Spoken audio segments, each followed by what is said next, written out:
In yet, just make sure I get it, please. Okay, let's talk about essentials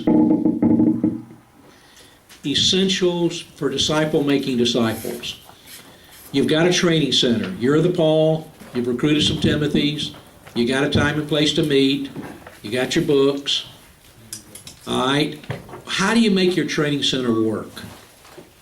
Now, we've had hundreds and hundreds and hundreds of training centers. Some of them work really good. Some of them don't work that good. Why?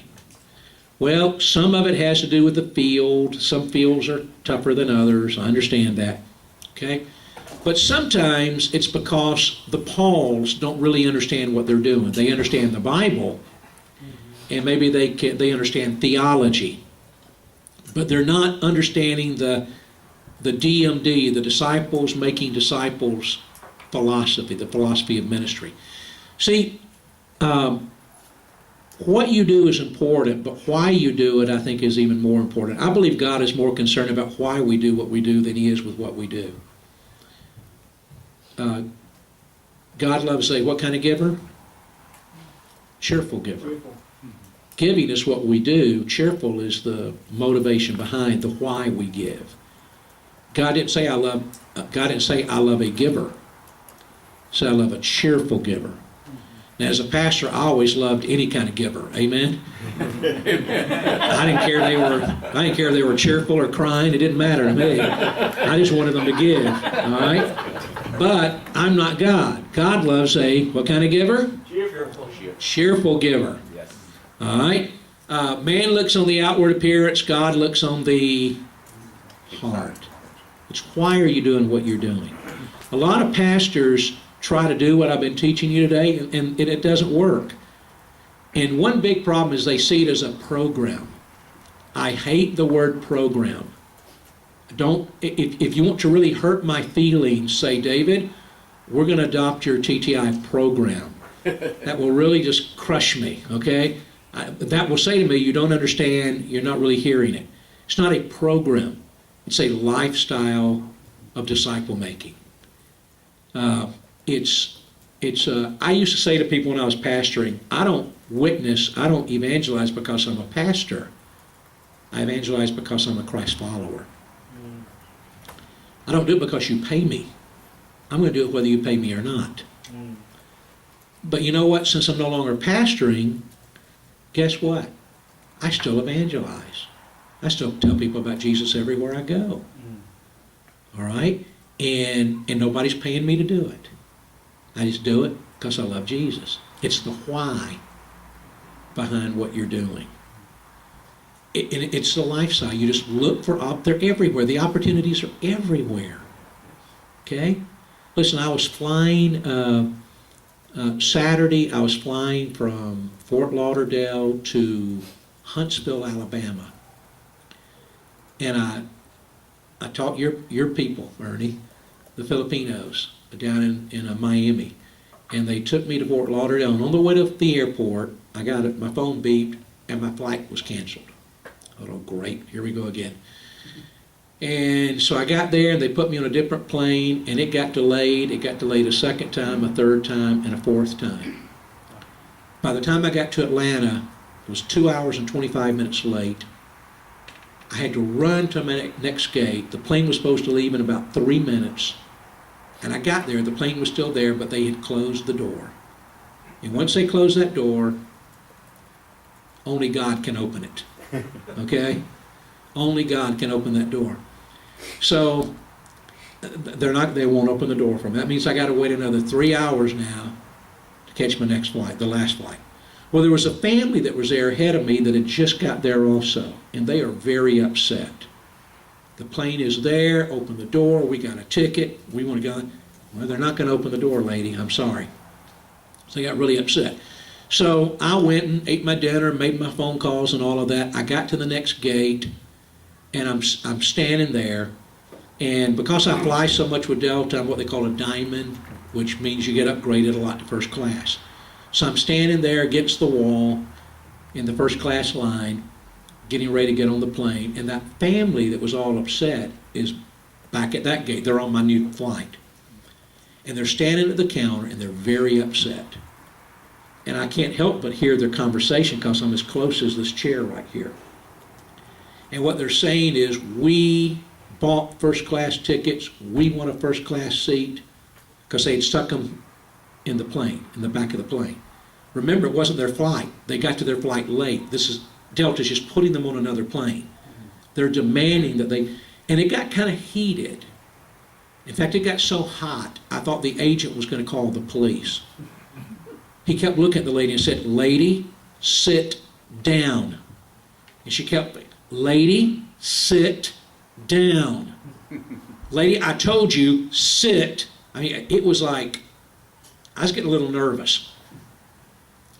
Finally, the lady went over and she sat down. There's this big old guy. He was all upset. I thought he was going to hit somebody. I'm standing there. The agent, he's an African-American Delta agent, and I could tell he was upset. He was just upset. And I kind of felt sorry for him. Because the truth is, I was upset with them too. Okay? I was upset with all of them. I was ready to quit Delta and fly United or whatever. I could have got on that plane. All they had to do was open the door. So I understood how that family felt. But I also understand it's not this guy's fault. He's just a guy standing there letting people on the plane. And so I looked at him and I said, "You know what? I wouldn't take your job for anything in the world. You could not pay me." I said, "Don't you get irritated with people?" He said, "Oh, man." And he starts talking. And I said, actually, I understand how these people feel because I'm in the same boat. I understand how they're irritated. And he started defending Delta. I said, I know. I said, "Look, it's not your fault. You didn't make the rules." And then I said this to him. I said, "You know what? I got a first-class seat. If it'll help you any, you can have my seat. It won't put all 5 of them up there, all 4 of them, but you can put one of them in my place. If you want my seat, you can have it." And he said, No, that won't do any good. And by the way, I've never offered a first-class seat to anybody in my life. Okay? Never, ever. But I wasn't doing it because I felt sorry for those 4 or 5 people because they were really kind of mean. I was doing it because I'm beginning to talk to this guy. And he's calming down. And he's opening up. And I'm thinking it'll give me a chance. I know he doesn't have a lot of people walk up to him and say, "Here's my first-class seat." It's a chance for me to talk to him about Jesus. About that time, the lady shows up that was sitting next to me on the previous plane. She missed it too. And she said, "I just called my husband and told him I sat next to a church planter. He wanted me to make sure I got your name. And he wanted to know where all you plant churches." Well, the agent's listening to all of this. So he speaks up and says, "Did I hear you say you're a missionary, you plant churches?" I said, "Yeah." He said, "What's your name again?" He said, "Bring me your boarding pass." I brought to him. He said, Nelms. He said, "I know that name somewhere. Where do I know that name?" And I said, "I don't know." And then I said, "There's a local Bible college in Atlanta, Luther Rice Seminary, it's a Southern Baptist School." I said, "You didn't by any chance..." But by the way, by this time I found out he was a bivocational Baptist preacher. I said, "You didn't by any chance go to Luther Rice, did you?" He said, "That's it. I go to Luther Rice. I've heard your name there." Because I used to be on their board. He got so excited. While I'm sitting on the plane, he texts me his contact info. And we've been texting back and forth. Here's the point. He was already saved. But there are people out there everywhere that will talk to you, that will listen to you, that will respond to you. You've just got to be looking for opportunities to share Christ. It may mean giving up a first-class seat. And what's funny is when I got on the plane, I thought I had a first-class seat. I didn't. So that lady would have got a bad seat anyway, okay? But my point is, they're out there everywhere. Every day, be looking for opportunities to share Christ. And as your people start hearing you tell stories, they're going to start doing the same thing. And it's going to take off. Now, how do you make the training center work? What are the essentials of DMD? I'm going to give you 10 real quick. A lot of these we've already covered. Sorry for the translation. Yeah. Nhờ mục sư tóm tắt, mục sư lên trên rồi. Đấy, tóm tắt ý chính rồi. Camera luôn. Go worldwide đó, mục sư. I think you can continue with that because I could summarize that first part All right. later. Okay. These are essential. Think baking a cake. There are certain ingredients you've got to have to make the cake turn out. If you leave out the sugar, it's not going to taste real good. If you leave out the flour, it's not going to taste real good. But if you get all the ingredients and you get them in the right quantities and put it together, you end up with a really good cake. I want you guys, if you're going to open a training center, I want it to be a good one. I want it to work. Here are the ingredients. Number one, relational mentoring. Relational mentoring. We've already talked about that. Spending time with those Timothys, in the class, out of the class, getting to know them, developing a father-son relationship, and, I gotta stand up, it's ongoing. It's ongoing. Pastors resist what I'm getting ready to, I already know, well, maybe not you guys, but if you were a room full of Anglos, I already know you're not going to listen to what I'm getting ready to tell you. Pastors say, my people won't commit to 30, 40, 50, 60 weeks of discipleship. Well, if you stand up and say, who will commit to 60 weeks? Nobody's going to raise their hand. Okay? I understand that. I would not raise my hand. All right? I understand that. But when they ask you how long is this going to take, I would say, that's up to you. How long is it going to take for you to figure out how to make disciples and make disciples? What I will do is commit to you. I'll stick with you however long that takes. If you can do it in 2 weeks, we'll do it in 2 weeks. If it takes 2 years, I'll give you 2 years of my life. But that's going to be up to you. Okay? Now, how many of you pastors have church every Sunday? You have church every Sunday? Most every Sunday, at least 50 Sundays a year? Yeah. Do you expect your people to come to church if they're not sick, working, or out of town? Yeah. You mean 50 weeks? 52. 52 weeks? Yeah. You say, yeah, we meet every week. Well, if you can meet every week for worship, why can't you meet every week for discipleship? We don't say to our people, we want you to come to 10 weeks of church and then you're done. Right? So it's just it's a paradigm shift. Don't think semesters. Don't think calendar. Don't think programs. Think process. You're trying to take a guy and train him to make disciples. It's an ongoing, never-ending process. Why do I say never-ending? How long did Jesus spend discipling the 12? How much time did he spend? 3 years, 3.5 years. That's the correct answer biblically. However, I don't think it's the right answer. Okay? I think the right answer is he never stopped. Until the time he left this world, he was still discipling. How do I know that? Acts 1:9, he was taken up and a cloud hid him from their sight. Look at the previous verse. It's in red letters. To the moment he left this world, he's still training these guys. My assumption is, had he delayed his ascension by 3 months, he would have still been training them. He continued. Listen, he trained them to the day he left this world. The Paul-Timothy model, same. The last thing Paul wrote was 2 Timothy 4. Read about the last paragraph of 2 Timothy 4. You know what it says? Paul says to Timothy, I'm freezing in this jail cell. Would you please bring me my jacket?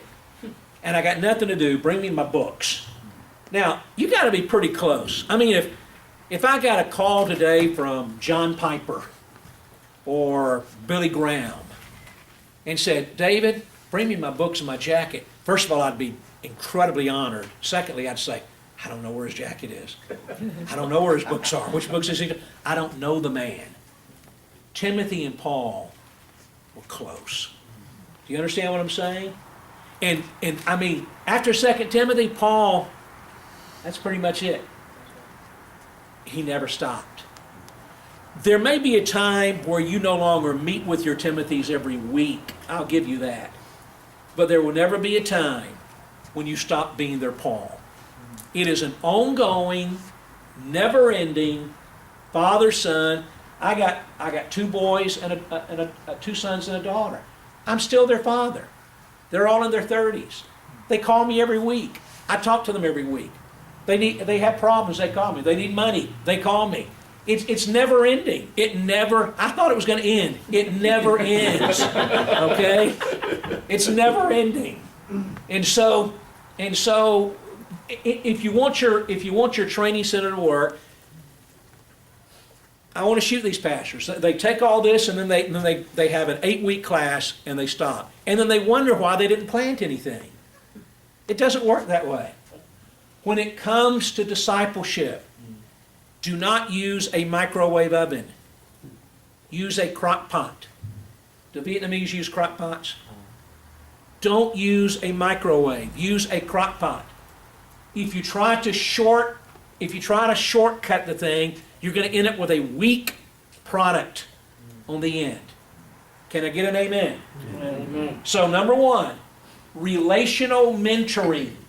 Relational implies getting to know them, which takes what? Time. And it happens over a period of time. Number two, key word, intentionality. You must intentionally build into everything you teach and do the expectation of multiplication. The expectation of multiplication. See, every week, if I were you, if you pastors get together, every week somebody ought to start the class by saying, we are not here to make disciples. We are here to make disciple makers. We are not trying to plant churches. We're trying to plant church planting centers. We are not planting a tree. We're planting an orchard. We're not going to try to plant 10 churches. We're going to try to plant 10 churches that plant 10 churches that plant 10 churches that plant 10 churches. You're intentional. Everything is like a laser beam. It just focuses on that intentionality of creating disciple makers. Do you understand what I'm saying? There has to be that listen, you study any successful CPM ministry, brother, they are intentional. People ask me all the time, how do you find these? See, we have leaders overseas that have planted 2, 3, 4, 5,000 churches under their oversight. You've met one of them, Joshua. How many has he got? 4,000, but really more like 8,000 or 9,000. See, once they're done with our training, we don't count what happens later. And if they're listening to what we're saying, there's a whole lot happening later. But just during the training, over 4,000 churches. Well, any CPM ministry like Joshua, they will tell you, here's the kind of guys we're looking for. And people say, how do you find a Joshua? And Ernie, you remember this story. Here's what I say. We look for a guy like this. A guy who, when he wakes up in the morning, he says hello to Jesus. He kisses his wife. And the rest of the day, he's consumed with church planting. He's just consumed with it. He wants to take like a pepper shaker that you'd shake and you'd pepper the table with pepper. That's what he wants to do in his area with churches. Thousands of little grains of pepper, little grains of salt. He wakes up in the morning, I love you, Jesus. I love you, darling. I'm going to go plant churches. That's the guy you're looking for. He's very intentional. That intentionality has got to rub off on your students. If it does, they're not going to just make disciples, they will make disciple makers. Number 3, you must believe lay people are qualified. You must believe lay people are qualified. I do not believe that every layperson meets we were just talking about this, Pastor. I don't believe that every layperson meets the qualifications to be a local church elder, bishop, pastor. I believe the words are synonymous. I don't believe that. I believe there are qualifications, 1 Timothy 3, Titus 1, 1 Peter 5, that are very living above reproach. Not everybody can meet those qualifications. I understand that. Okay? But I also understand that when it comes to disciple making, it's not a matter of being qualified. It's a command. There is no please in the Great Commission. Whether you read it in Matthew, Mark, Luke, John, or Acts, Jesus never said, please make disciples. It is a command. And it's a command for all believers. When Jesus gave that commission to the 12, they were not religious professionals. They were fishermen. They were lay people. They were By the way, Jesus chose 12. None of them were religious professionals like me. He could have chosen a scribe. He could have chosen a priest. He didn't. He chose 12 lay people. Why?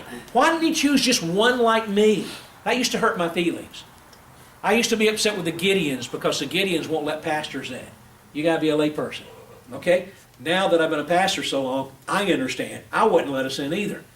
Okay? But Jesus didn't choose anybody like me. He chose 12 lay people. I think there's a message there for us. I think Jesus is saying you can take a fisherman who can barely read and write and turn the world upside down with that guy. I think that's the lesson for us. Lay people are qualified to make disciples. Because they got God living inside of them. You've got to really believe that, and you've got to convince them because they don't believe it. You have never stood up and said, you're not qualified to do ministry unless you've been to Bible college, but that's what they think. They think they can't do it. You have, in essence, got to give them permission to do the work of the ministry. And once they understand that they are qualified, that God lives inside of them, and that they can do it, I think you're going to be really excited at the results. So number 3, you've got to believe that lay people are qualified. My memory is full.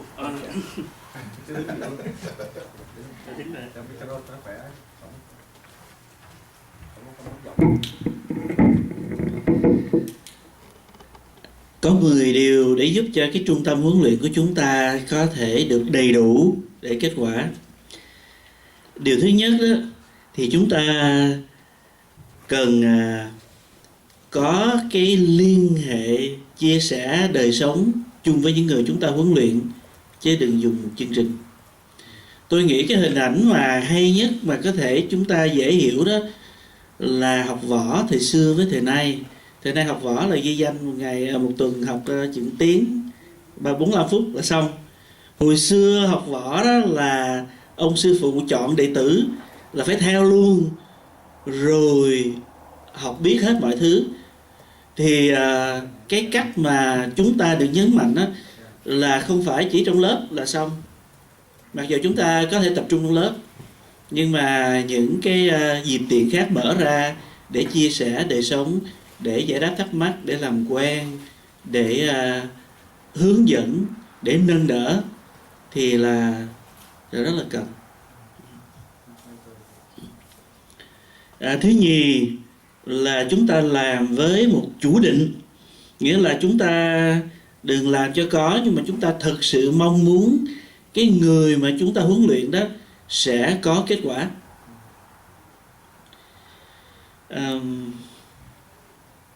Có nghĩa là chúng ta không có nói là bây giờ tôi sẽ đào tạo quý vị trở thành môn đệ của Chúa, mà chúng ta phải nói rằng quý vị sẽ trở thành người huấn luyện người khác, đào tạo người khác. Mà chúng ta phải có cái mong muốn đó nhiều đến nỗi nó đầy ở trong tâm trí của chúng ta, rồi để chúng ta truyền đạt điều đó. Mà tất cả những người có kết quả đều có cái lòng ước ao giống như vậy thì mới được. Và điều thứ ba là chúng ta phải tin những người mà không có chuyên nghiệp, không được huấn luyện chuyên nghiệp. Tại vì đó là cách của Chúa, chứ Chúa không có cần, không phải là bất cứ ai cũng có thể trở thành người hướng dẫn hội thánh, nhưng mà đứng đầu để làm người trưởng lão hay là người giám mục lo cho hội thánh.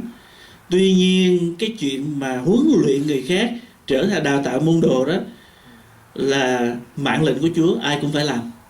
Cho nên chúng ta cần rõ được điều đó. Để chúng ta làm thì chúng ta đừng có nghĩ là chúng ta có người nào giống như kẹt quá là phải dạy chứ thôi. Chứ đúng ra họ không có đủ tiêu chuẩn. Nhưng mà chúng ta phải rất là tin cậy những người không có chuyên nghiệp, có thể làm công việc rất là tốt. Are the lay people qualified? Yeah, they're qualified to make disciples. Yes. I'm not talking about pastoring churches. I'm talking about to make disciples. The Bible is so full of examples. You remember the woman at the well, John 4? Yes. She met Jesus, and she left her water pot at the well, went back and said, "Come see a man told me all things I ever did. He's got to be the Christ." Whole village came out. They heard Jesus. They got saved. May I remind you that she was living with a guy at the time? Yes. You never hear preachers mention that part, do you?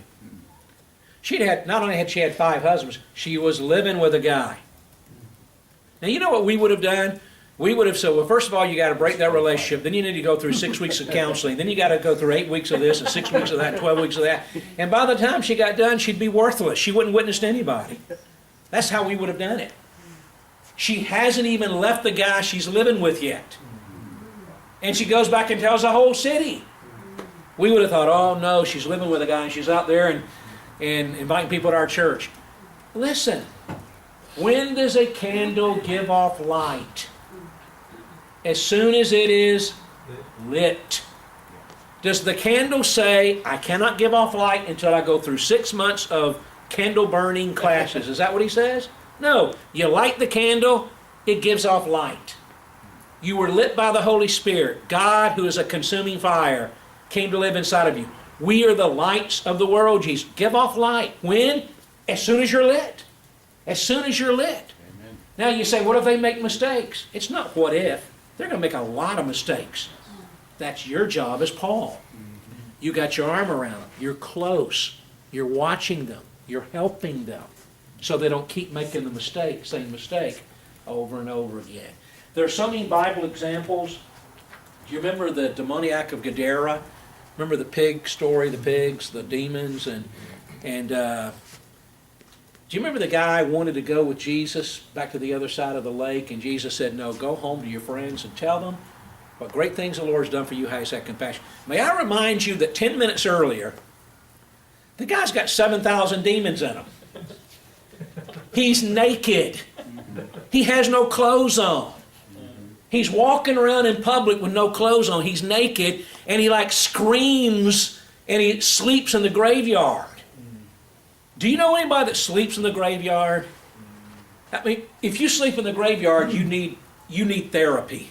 Okay? You need therapy. He sleeps in the graveyard. He's naked. He's got 7,000 demons in him. And 10 minutes later, Jesus is saying, go tell people what I did for you. Now, I don't even want to hear that these lay people are not qualified. If God has touched you and changed your life, yeah, you're qualified. Amen. Go tell people. Come on, amen? Amen. Yeah. So, number 3, you got to really believe that. You got to believe lay people are qualified. Number 4, you got to understand what a disciple is. We've already talked about that, haven't we? You can't make a disciple if you don't know what a disciple is. I like that definition, living like Jesus, leading others to do the same. Now, whatever definition of discipleship you use, though, do not leave out evangelism. I think sometimes when people... I gave this lecture once in another state. I'd been talking 2 or 3 hours, and somebody walked up to me, a pastor. They said, you know, I don't like all this discipleship stuff. I think we ought to be busy in evangelism. And I thought to myself, he's not getting it. See, when I talk about making disciples, what do you think I'm talking about? You can't grow a baby until the baby's born. The first step in discipleship is evangelism. See, I believe one reason our people make so few disciples is because we do so little witnessing. Those 3 participles, going, baptizing, teaching them to obey, the going is evangelism. Evangelism and discipleship are 2 sides of the same coin. Biblically speaking, there is no evangelism without discipleship. And biblically speaking, there's no discipleship without evangelism. The 2 go together. And so when I talk about making disciples, I'm talking about going, lead them to Christ, baptizing them, then teaching them, that new believer, to obey everything Christ commanded us, which includes the command He just gave, which was make disciples. So whatever definition of discipleship you use, start with evangelism, which is why lesson 1, my book's all messed up, forgive me, but my story, very first lesson, you teach them how to share their story. Here's how we teach it. First, listen to that person's story themselves. Let them tell you their story. Don't say it, just listen. You say they won't tell me their story. Yeah, they will.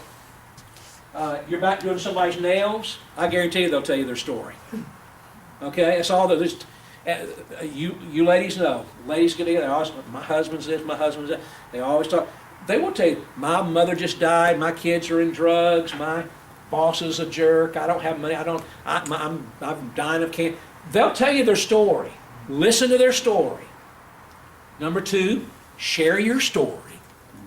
Number 3, share God's story. That's it. It's that simple. Listen to their story. Share your story. How do you share your story? 3 points. Life before Christ, how I met Christ, my life since Christ. Before Christ, Christ, since Christ. So you listen to their story. When they crack the door and give you an opening, tell them your story. If they're still listening, tell them God's story. Just a simple gospel presentation. We have in lesson 1, the students write down their story. They then get together in twos. I tell you my story, you tell me your story. We tell them you have to keep it to 2 minutes. Think sound bites. Think a YouTube video. Okay? I share my story. Now, if this brother says, and then you would, Andrew, if you're the facilitator, the Paul, you would then say, critique each other. Because if you say something I don't understand, if it doesn't make sense to me, they won't understand it either, and vice versa. So I tell you what made sense to me, what didn't, you erase and tweak, and then you do the same thing with me. And then you have each one of us come up in front of the whole crowd, and we share the same thing, critiquing. And so that first lesson might take you 4 or 5 weeks. That's not bad. That's good. Okay, they're getting it. They're learning how to share their story. And then at some point, it may be the 3rd week, the 4th week, the 5th week, you're going to say, now, I want you to share your story. You'd say, somebody tell me, why did we spend these last 3 weeks trying to figure out how to tell our story? Why did we do that? And somebody's going to raise their hand and say, because you want us to tell people. And you're going to say, yes, that's exactly right. So this week, I want you to tell somebody outside of this room your story. You can say, I want you to tell 3 people. And they're going to be terrified.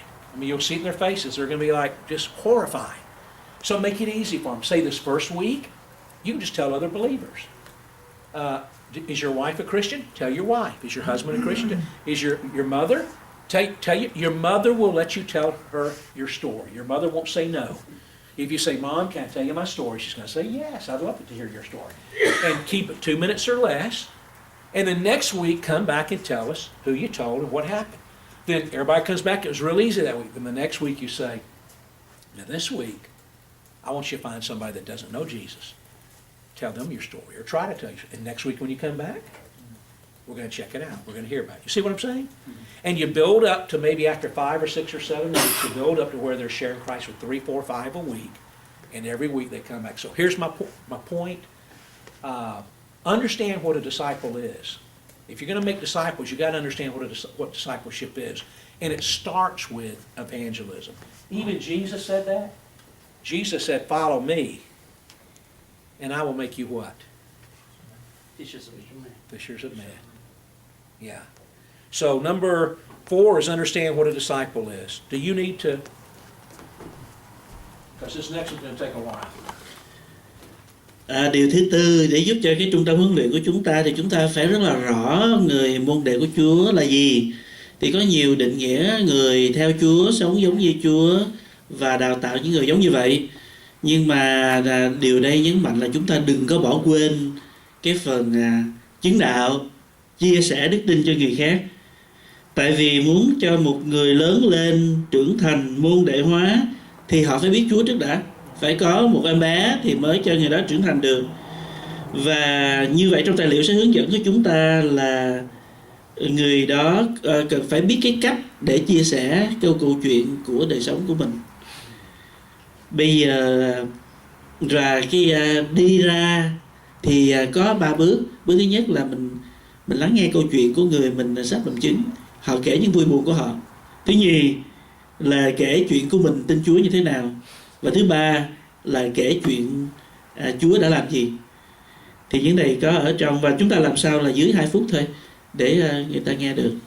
Rồi mà kêu người đó thực tập với là những cái người dễ nói nhất. Thí dụ người đó có mẹ, mẹ thường ít rầy con, kể chuyện cho mẹ nghe trước. Rồi chúng ta hỏi thì coi nói như vậy có kết quả như thế nào. Rồi tới vợ chồng, bạn bè. Thế được không ạ? Có nghĩa là phần làm chứng là phần quan trọng nhất, để cho họ thực tập liền, chứ đừng để lâu quá rồi họ mới theo Chúa lâu lắm rồi mới làm chứng. We're baking a cake here. We're trying to make a good training center. How do you do it? Well, relational mentoring and being intentional about multiplying. You've got to believe lay people are qualified. You've got to understand what a disciple is.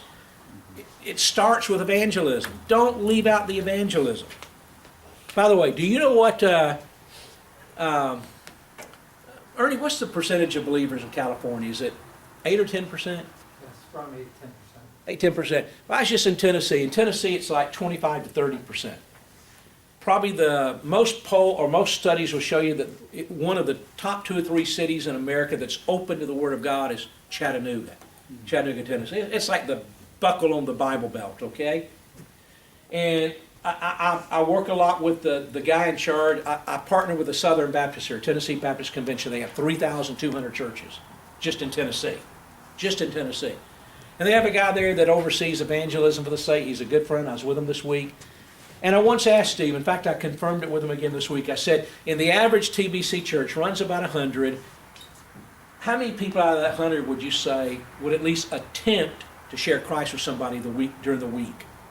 You know what the conclusion was? 2, best case 3, but probably 2 people out of 100 would even try to share Christ with people during the week. I'm not talking about somebody that took them all the way through the planet. I'm just saying they just tried.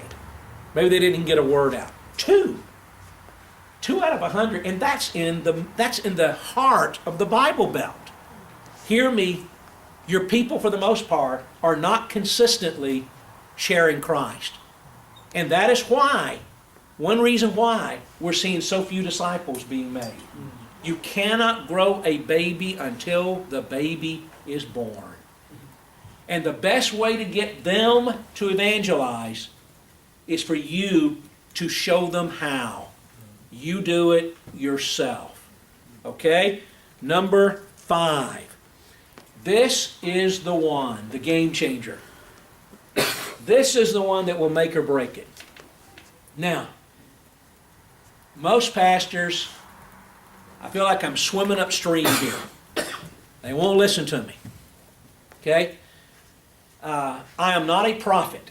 I'm a Baptist. All right? But if I were a prophet, I would make a prophecy right here. That most of you, though you're very good people, you love the Lord, you're better people than I am, most of you are not going to do what I'm getting ready to tell you. That would be, if I were a prophet, that would be my prophecy. Okay?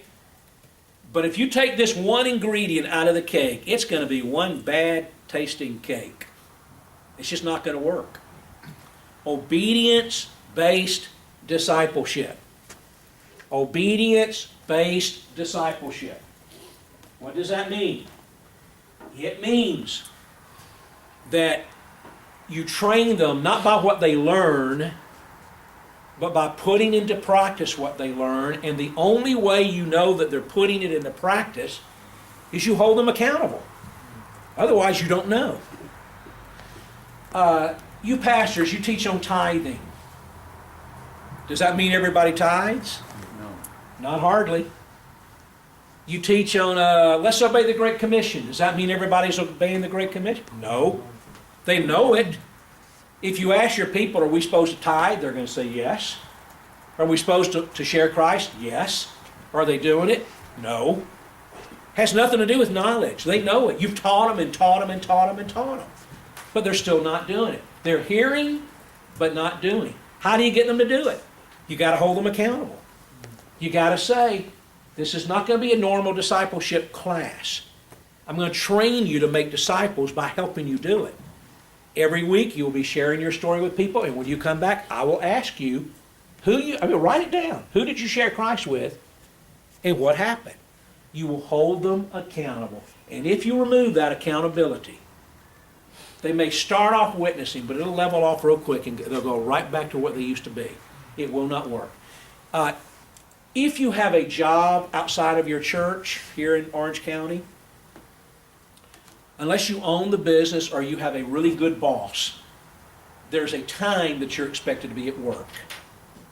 Let's just say you're supposed to be at work at 8 o'clock. All right? somebody eventually, if you start showing up to work at 9, 10, 11, 2:30 in the afternoon, at some point, somebody's going to hold you accountable. Somebody's going to be checking. They're going to say, look, you can't do this. You're supposed to be here at 8. Or if you're supposed to stay until 5, but you start leaving at 3:30 and 2 and 9:30 in the morning, at some point, somebody's going to hold you accountable. They're going to say, you can't do that. Okay? In school, your students have a teacher. The teacher holds them accountable to turn in their work. Okay? We have accountability everywhere except in the local church. You're going to have to hold them accountable. And if you don't hold them accountable, most of them are not going to do it. Now, you say, my people don't want to be held accountable. Yeah, I know. They don't. You're right.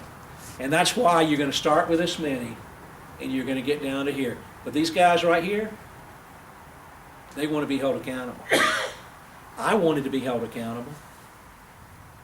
I remember when I was an 18-year-old kid in college. The guy would quit preaching. My heart would be just so stirred up. I would literally run out of the church building, right past the cafeteria. I'd skip lunch, and for me to skip lunch, that's a lot. There was a cornfield out behind the building. I'd run back into the cornfield, and I'd get way back in the middle where nobody could see me, and I'd fall on my face, and I'd just cry, and I'd cry, and I'd cry, and I'd cry. Oh, God, I want you to use me. God, please fill me with your Spirit. God, I want to see people saved. And had there been a man that would have come up to me and said, David, I'll teach you, I'll train you, I will get you to that point, I would have jumped all over that. And he could have told me to do anything, and I would have done it. You have people in your church that do want to be held accountable. Not most of them, but some of them. Those are the ones you want to pour your life into. Can I get an amen? Amen. So obedience-based discipleship. Number 6, prayer, especially for the person of peace.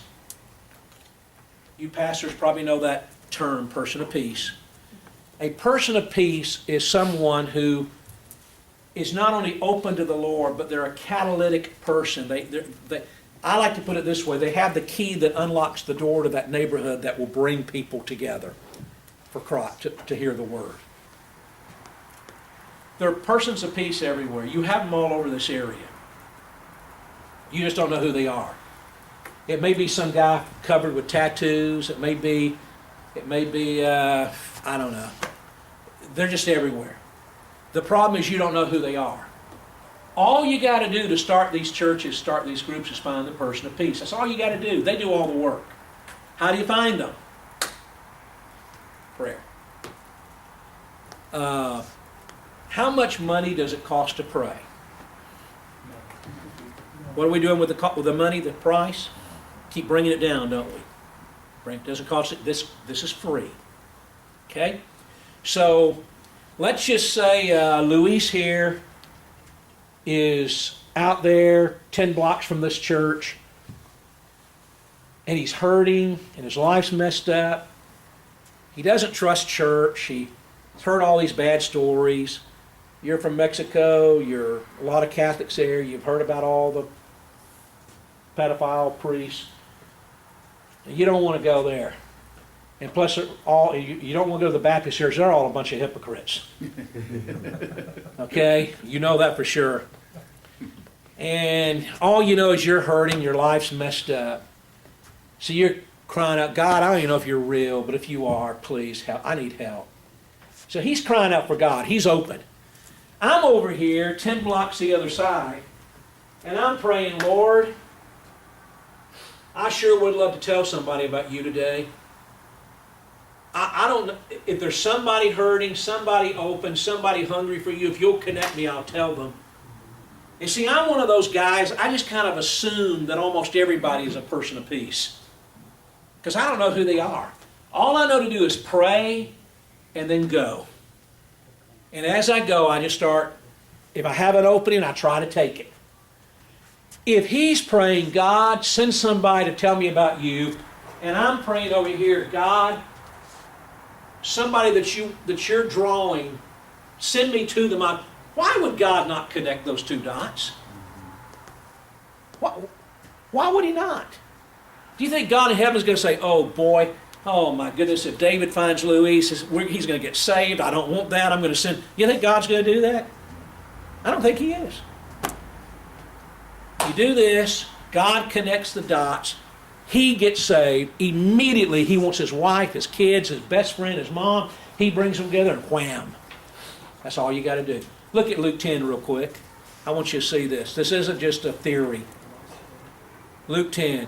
If there's only one chapter in the Bible I could have a church planter study, it would be Luke 10.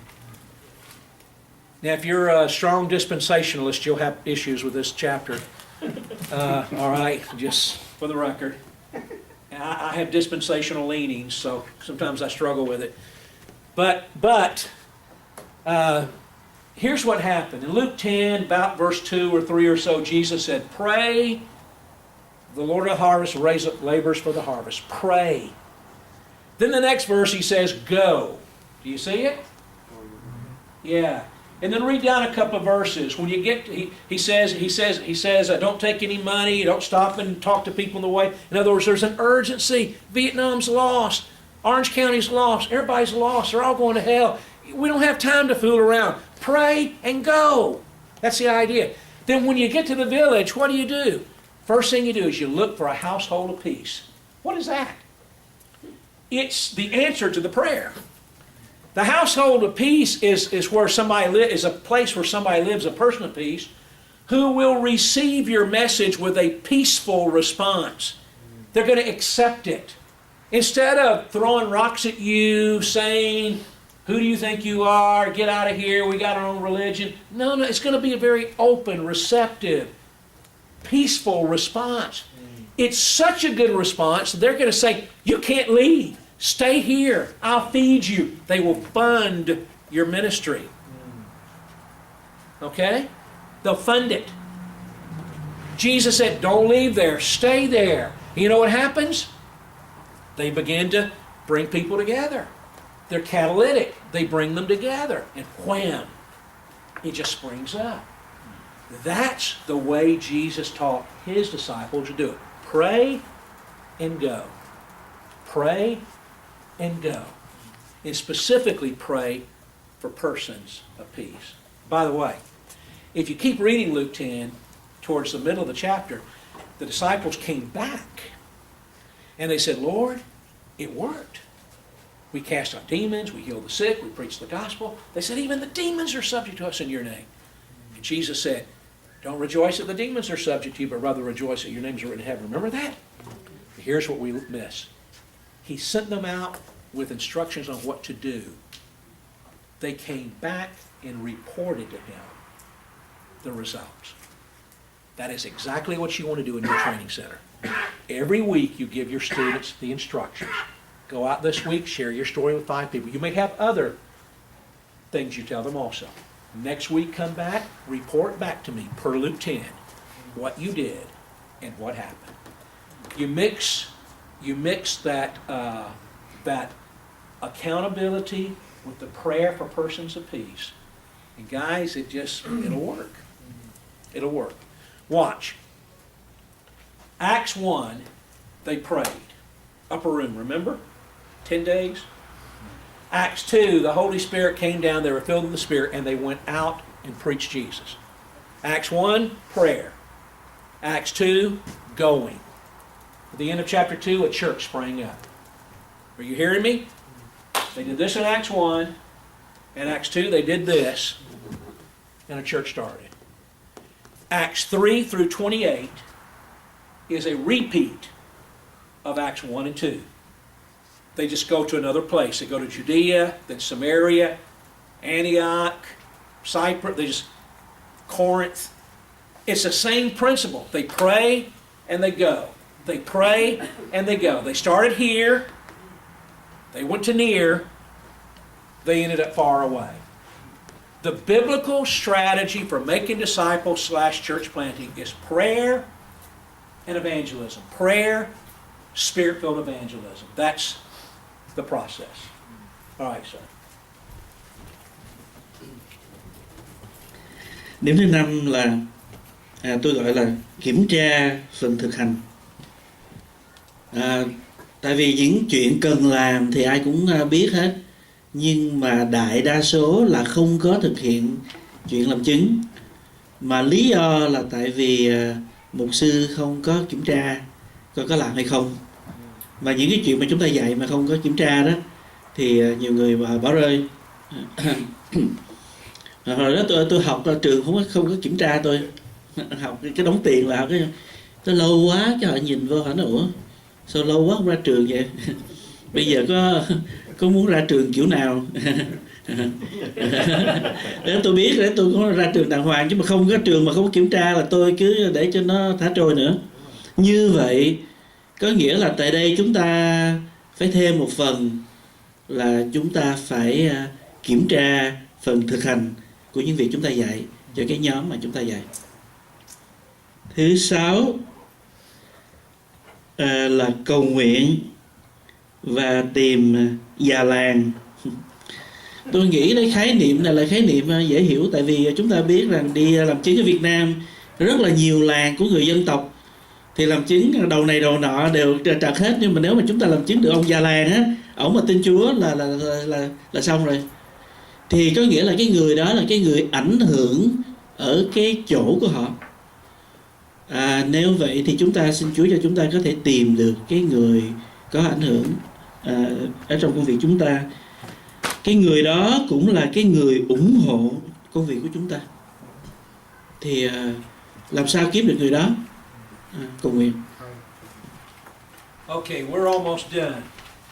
Dr. Seven- Nelm, Yes. very quickly, when you said that we should disciple based in obedience or Obedience-based based discipleship. discipleship, what do you do when the disciple is not doing his chores? Yeah, that's a real good question. Again, Paul cannot mentor Timothy if Timothy won't do what Paul tells him to do.